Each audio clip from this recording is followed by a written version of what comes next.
नमस्ते आदरणीय आमा बुवा दाजुभाइ तथा दिदीबहिनीहरू। नेपाली लोकगीत क्षेत्रकी चर्चित गायिका सृजना बिरै थापासँग आज मैले लामो समयपछि उहाँसँग भेट गर्ने मौका पाएको छु। संयुक्त राज्य अमेरिकामा हुनुहुन्छ उहाँ अहिले।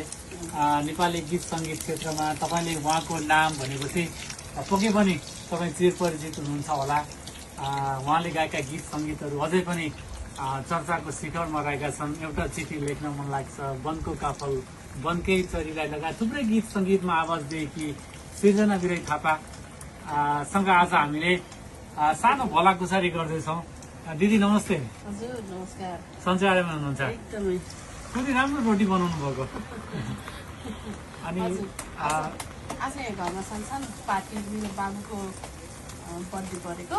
हजुर हजुर। अनि पार्टी हुँदैछ, त्यसैले गर्दाखेरि रोटी हालेको। आज संयोगवश हजुरसँग भेट हुन पाएँ, एकदमै खुसी लागेको छ। पक्कै पनि मलाई पनि एकदमै खुसी लागेको छ। कस्तो राम्रो, एकदमै हेर्दाखेरि पनि एकदमै आकर्षित, एकदमै आकर्षक, देख्दा पनि कति मिठो खाउँ खाउँ लाग्ने सेलरोटी बनाउनु भएको छ। एकदमै यहाँको कलालाई हामीले यहाँबाट पनि देख्न सक्छौँ। अनि लामो समयदेखि यहाँ अमेरिकामा बसोबास गर्दै हुनुहुन्छ। खास गरेर नेपाली गीत सङ्गीत क्षेत्रलाई जहाँ रहे पनि, जुन ठाउँमा भए पनि माया गरिरहनु भएको छ। थुप्रै कार्यक्रमहरूमा यहाँहरूलाई पनि देखिरहेको हुन्छौँ। कसरी लैजानु भएको छ यहाँको बसाइ सँगसँगै साङ्गीतिक क्षेत्रलाई? अब यहाँ नेपालमा जस्तो त्यस्तो गीतै मात्रै गाउने भन्ने हुन्न क्या अरे। अब यस्तो चाडपर्वमा अथवा चाहिँ कुनै फेस्टिभलहरू त्यस्तो यहाँको नेपाली समुदायले अब इन्भाइट गरेको खण्डमा अब गएर गीत गाउने पनि गर्छौँ। र कहिलेकाहीँ मलाई चाहिँ यो गीत सङ्गीतमा अब धेरै वर्षदेखि आफ्नो एउटा पेसागत रूपमै हिँडेको पनि भइयो होइन।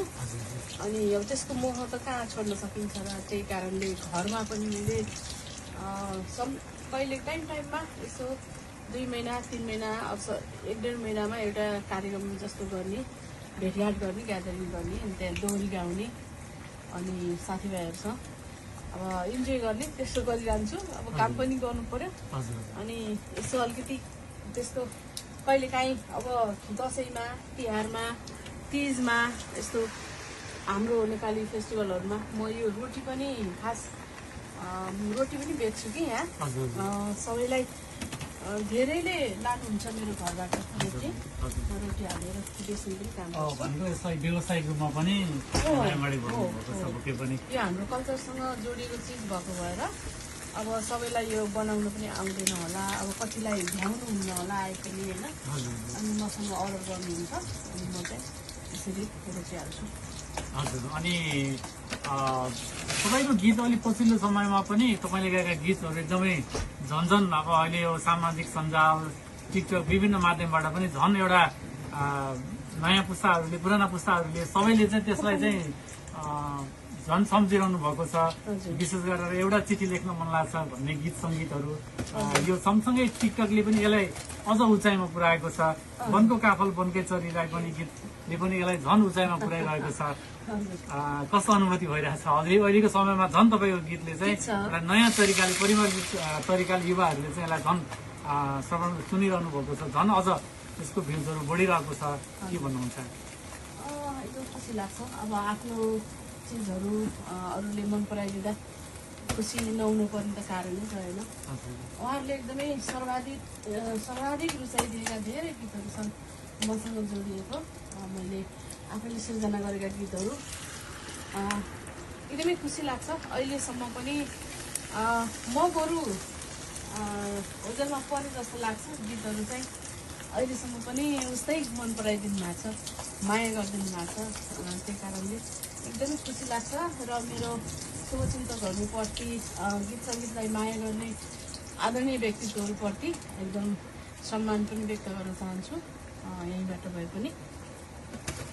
हजुर। अनि एउटा कुनै गीत अहिले तपाईँले मनमा लागेको गीतलाई चाहिँ एउटा सानो रोटी पकाउँदै एउटा गुनगुनाइदिनुहोस् न।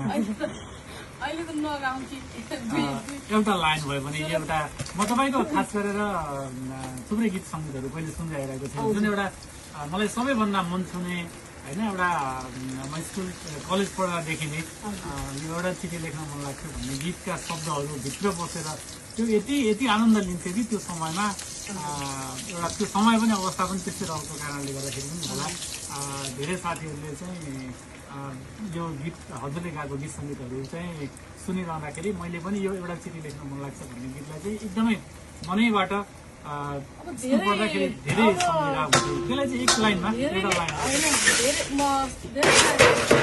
यो गीत मात्रै होइन मैले बनाएका अरू पनि गीतहरू धेरै मन पराइदिनु भएको छ अब हुँदै हुँदै जान्छु मेलामा सपनीमा नआउन निर्माया भुल्न गाह्रो भएको बेलामा भन्ने गीत बादलभित्र जुन छ पानी रहेछ मैले आवाज दिनुभएको मैले आवाज दिएको गीत होइन तर चाहिँ बादलभित्र जुन छ राम्रो फुल त फुली नहुने लगन जुलाइदेऊ यो कोसेलीहरू चाहिँ मेरो आफ्नै कोसेली पनि हो अहिले यहाँले म चाहिँ यहाँ एकदमै बिजी छु तर अब गीत गाउनलाई पनि अलिकति मोड हुनुपर्छ कि अब मोड पनि हुनु पर्यो दुईटा हात चलेको चलाइन्छ त्यसले गर्दाखेरि अब गीत गाउँ कि नगाउँ भएको छु होइन एउटा लाइन चाहिँ एउटा चिठी लेख्न मन लाग्छ मलाई एउटा हजुरको प्रत्यक्ष रूपबाट सुन्न मन लाग्छ एउटा चिठी भन्दा पनि मलाई एकदम तपाईँलाई मनमा जुन अहिले आइरहेको छ मैले चाहिँ यो रुँदै रुँदै जान्छु मेलामा भन्ने गीत होइन त्यो एक लाइन गाउँछु है त अब यहाँ एकदमै यस्तो अवस्थामा हजुरले गीत गाउनु पठाउनु भयो अब यो गाउने बेला त होइन म एकदमै बिजी छु हेर्नु न हजुरले देखिहाल्नु म त भला पछाडि गर्नु भन्नुभयो ल हुन्छ भनिहालेँ होइन अब ठिक छ केही छैन हालेकी छु समय खेर विश्वासघाती पापीलाई सम्झेर रुँदै रुँदै जान्छु मेलामा हे सपनीमा नआउन निर्माया भुल्न गाह्रो भएको बेलामा हे समय खेर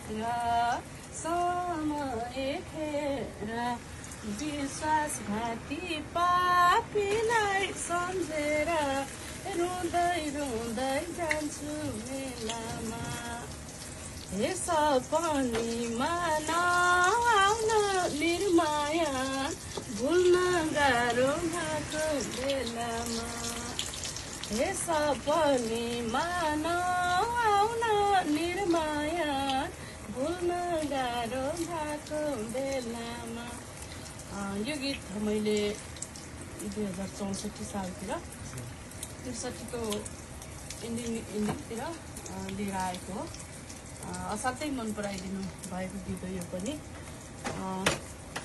मेरो समकालीन मित्र स्वर सम्राट राजु परियारज्यू म अनि हाम्रो मन्जु गुरुङ बहिनीले गाएको गीत त्यही एक लाइन सुनाएँ माफ गर्नु होला एकदम व्यस्त छु डरिरहेको छ कता कता पक्कै पनि यो व्यस्तताका पनि यो समयलाई हात पनि खाली छैन अब मेरो मुख पनि खाली नभएपछि त अब बर्बादै होला जस्तो भइसक्यो पक्कै पनि एकदमै तपाईँको आवाजबाट एकदम आनन्द लिने धेरै दर्शक श्रोताहरू हुनुहुन्छ तपाईँ यहाँ भए पनि सृजना बिराई थापाले अझ एउटा नयाँ गीत सङ्गीतहरू अझै केही गीत सङ्गीतहरू पनि बजारमा आउँछ कि भनेर नयाँ गीत सङ्गीतको पनि अपेक्षा लिइरहनु भएको छ धेरै दर्शक श्रोताहरूले तपाईँले गाएका गीतहरू एकदमै अझ रहिरहेका छन् सधैँभरि सदाबार जस्तो खालको गीतहरू रहिरहेका छन् ती गीतहरूलाई सबैजनाले यसरी नै गुनगुनाउनु हुनेछ तपाईँसँग छोटो भेटघाट भयो देशमा विदेशमा रहनुहुने सम्पूर्ण नेपाली दाजुभाइ तथा दिदीबहिनीहरूलाई के भन्नुहुन्छ होइन भन्न त अब उहाँहरूले एकदमै माया गरिदिनु भएको छ अब मेरो नयाँ कोसेलीहरू पनि उहाँहरूले एकदमै खोजी गरिरहनु भएको छ तर मैले व्यस्तताको कारणले र अब नेपालमै भएको भएदेखि सायद त्यसैमा समय छुट्याइन्थ्यो होला यहाँ अलिकति समयको पनि कारणले विभिन्न कारणले गर्दाखेरि अलिकति समय नमिलेको जस्तो अनि फेरि अब यहाँ नेपालमा जस्तो राम्रो राम्रो रेकर्डिङ स्टुडियोहरू क्वालिटीको रेकर्डिङ स्टुडियोहरू पनि हुँदैन अब गीतहरू बनाउने सृजना गर्ने भन्ने चिज चाहिँ एकदमै फेरि एकदम सजिलो चिज पनि होइन अब त्यो मोडमा एउटा मोड बनाएर त्यो मोडमा गर्नुपर्ने हुन्छ। मैले गीतहरू बनाउँदा, गीत लेख्दा होस् अथवा चाहिँ लय सृजना गर्दा होस्, म एकदमै अलिकति गहिरिएर गर्नु मनपर्छ। जुन पनि काम गर्दाखेरि मैले चाहिँ एकदम राम्रो फिनिस गर्न मन लाग्छ क्या, फिनिसिङ चाहिँ एकदम राम्रो गर्न मन लाग्छ। धेरैचोटि आफूले पनि सुनेर, आफूले लेख्दाखेरि पनि आफूले मनन गरेर आफ्नो गीतहरू दर्शक श्रोताहरू माझमा पुग्दाखेरि एकदम राम्रोसँग पुगोस् भन्ने चाहन्छु। त्यही कारणले पनि म जे पा त्यही गर्न चाहदिनँ कि म चाहिँ अलिकति सोचेरै गर्न मनपर्छ, समय लिएरै गर्न मनपर्छ। भन्दा भन्दै धेरै समय गइसक्यो, अब लगभग 16-17 वर्ष जति भइसक्यो मैले गीतहरू ननिकालेको। पोहोर साल म नेपाल जाने बेलामा गीत निकाल्ने तयारीमा थिएँ।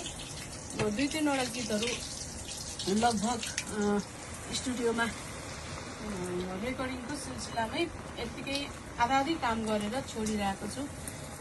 सायद अब फेरि कस्तो हुन्छ भने आज आहा भनेको गीत भोलि समय बित्दै जाँदाखेरि त्यही गीतहरू अर्को ट्रेन्ड आइदिइसकेको हुन्छ क्या, अनि त्यो फेरि यत्तिकै ब्रेक गर्नुपर्ने।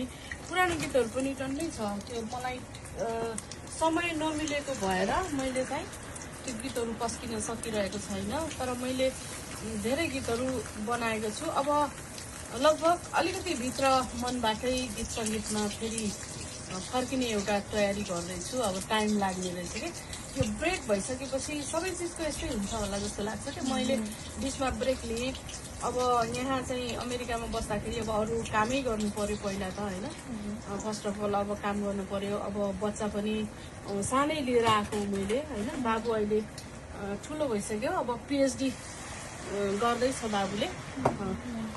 त्यही भएर अब चाहिँ लगभग अब अलिअलि म फ्रीमै छु जस्तो लाग्छ। मैले अब फ्रिडम मजाले लिन सक्छु।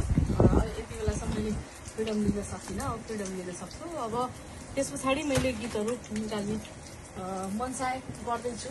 अब ढाँटेको जस्तो भइरहेको छ। मैले 2 वर्ष पहिले नै निकाल्न पर्ने गीतहरू छ, तर अलिक के नमिलेको चाहिँ अब मिलिरहेको छैन, गर्न खोजिरहेको छु तर सबै चिजहरू नमिलिरहेको अवस्था छ। त्यही कारणले गर्छु। र मेरो चाहिँ शुभचिन्तकहरू, मेरो गीत मन पराउने मेरो फ्यानहरू, फलोवर्सहरू जति हुनुहुन्छ, यहाँहरूको मायालाई मैले कहिले पनि बिर्सेको छैन। यहाँहरूले गर्दाखेरि नै म सृजना बिरही थापा यहाँहरूको मायाले नै गराएको हो। म आफूलाई पनि एकदमै राम्रो कलाकार भन्दा पनि म चाहिँ यहाँहरूको अपार माया पाएको मान्छे हो जस्तो लाग्छ मलाई चाहिँ। म दोहोरी गीत कम्पिटिसनमा होस् अथवा चाहिँ एल्बममा होस्, यहाँहरूले अत्यन्तै मन पराइदिनु भयो, त्यसैको परिणाम हो भन्छु म चाहिँ होइन। र मैले चाहिँ आफूले गर्न सक्ने राम्रो चिज, यो गीत मात्रै होइन, म जहाँ जे काम गर्दाखेरि पनि राम्रोसँग गरौँ, अरूले पनि राम्रोसँग गरौँ भन्ने चाहन्छु। म चाहिँ अलिक जे काम गर्छु त्यो एकदम सिरियसली गर्छु क्या। अनि त्यसले गर्दाखेरि जे पाकै एकदम निकालिहालौँ भनेपछि रातारात रेकर्ड गरिहाल्ने, भोलि बिहान निकालिहाल्ने त्यस्तो खालको मेरो बानी छैन। म धेरै समय लाएर काम गर्छु। काम 10औँचोटिसम्म पनि म एडिट गरेर गर्छु। आफूलाई मन परेन भने म शब्द चेन्ज गरिदिन्छु, भाकाहरू चेन्ज गर्छु। आफ्नो मनलाई आहा भनेर आफूलाई त्यस्तो लाग्यो भने बल्ल काम अगाडि बढाउने गरेको छु। त्यसरी नै काम अगाडि गराउँछु। र मनिष सरलाई एकदम धेरै धन्यवाद छ। कहाँबाट भर्जिनियादेखि मेरो घरमा आउनुभएको, आज बाहिरबाट फर्किनु भयो, मैले ढोका खोल्न नभएर अब फेरि फर्केर आउनुभयो। एकदमै हृदयदेखि नै हजुरको म्याडम, हजुरलाई र हजुरको छोरीलाई, तिनैजनालाई एकदम धेरै धन्यवाद दिन चाहन्छु। भेट भयो समीरले, यो भेट्न पनि अब मौका दिनुपर्छ नि त। हजुरसँग धेरै वर्ष पहिले अब पाल्पामा भेट भएको थियो। त्यस पछाडि तपाईँ पनि यतै मलाई पछ्याउँदै आउनुभएछ। अब म हजुरलाई क्वेसन गर्छु, हजुर आज कति भयो? म चाहिँ अब 2 वर्षको सेरोफेरो भइरहेको छु म पनि। पक्कै पनि म तपाईँ यहाँ आइसकेपछि, तपाईँ यहाँ हुनुहुन्छ भन्ने थाहा पाएपछि म एकदमै, म जहाँ भए पनि, यहाँको जुनसुकै स्टेटमा भए पनि पक्कै भेट हुन्छ भन्ने मेरो मनमा लागेको थियो। त्यो मनमा लागेको कुराहरू आज भाग्यवश पुरा भएको छ। एकदमै आभारी छु। म सृजना बिरही थापाको एकदमै फ्यान हो। उहाँको धन्यवाद दाजुलाई। उहाँको चाहिँ उहाँको शब्द लेखन, उहाँको कला मात्रै नभएर उहाँको शब्द चयन, शब्द लेखनका कुराहरू एकदमै, उहाँका शब्दहरू तपाईँले गीत सुन्नुभयो भने एकदमै गहिरिएर सुन्नुभयो भने निकै भावुक, निकै एकदमै अघि पनि भन्नुभयो सोचेर धेरै समय लगाएर लेख्नुहुन्छ। पक्कै पनि उहाँका शब्दहरूमा एकदमै निखार पनि, एकदमै उहाँले दिनुभएको सन्देश चाहिँ एकदमै गहिरो छ। गीत सङ्गीतहरूभित्र प्रेमका कुराहरू पक्कै पनि एउटा जीवन्तता पाउने खालका शब्दहरू छन् र त्यही भएर उहाँका गीतहरू सदाबहार खालका बजिरहन्छन्। जे होस्, छोटो समयमा पनि यहाँसँग भलाकुसारी गर्दै यहाँसँग भेटघाट गर्ने मौका मिल्यो, त्यसको लागि दिदीलाई धेरै धेरै धन्यवाद। हजुर, धन्यवाद छ यहाँलाई र हजुरको धर्मपत्नीलाई पनि धेरै धेरै धन्यवाद दिन चाहन्छु। भेटघाट थिएन, चिन्जान हुन पाइयो, अलिकति बिजी समय पर्यो। फेरि पनि इच्छा भयो भने जहाँ इच्छा त्यहाँ उपाय भन्छन् होइन। हामी भित्र बोल्न पनि नभएर रोटी हाल्दा हाल्दै बोलिरहेको छौँ। एकदमै खुसी लागेको छ। यो पनि संजोग हो। अब आज पार्टी छ घरमा, सो त्यसले गर्दाखेरि यो जाडोमा खासै रोटीहरू हाल्दिनँ, त्यति राम्रो हुँदैन। तर हजुर आएको भएर कि के हो है, आज एकदम राम्रो भएछ।